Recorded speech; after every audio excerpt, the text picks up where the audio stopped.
what's the difference between ser and estar? So, okay, so both of these words mean to be in Spanish, but there's a lot of there's so much, it's kind of controversial. Online, everyone says that ser means things are temporary and ser means things that are permanent. And that's just completely wrong, in my opinion. I think that misleads people. In my opinion, what helped me the most, and once I did this, I never mixed up ser and estar ever again.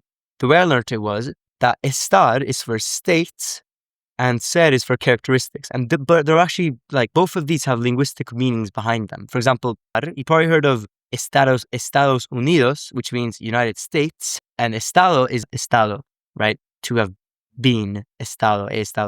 And so United States, state. So there's a linguistic correlation between estar being related to states. So it's to be in a state of something, right? And so that could include location, that could include temporary things, but it's much easier to have one keyword that summarizes all the categories rather than having to memorize every category.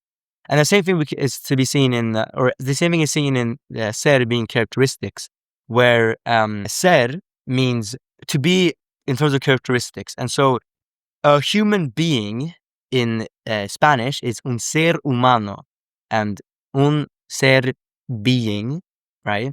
And then humano is human. So you think about that, right? Un ser humano. What is more characteristic? When you say, oh, he's just a human being, right? What does that phrase really mean?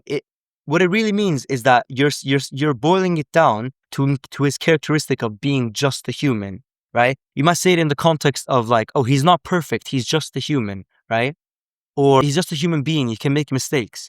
And so whenever you use that phrase, you're using it to describe someone's character or their characteristics, right?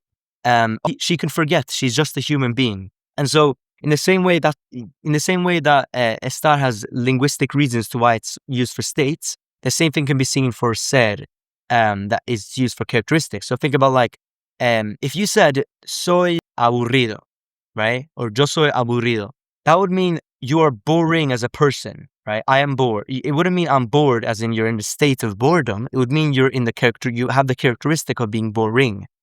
And if you said estoy aburrido, you would say I'm bored in this moment, in this state. I'm in the state of boredom. And so that's the key difference between ser and estar. And that's how I learned it. And that's, to me, the best way to learn it.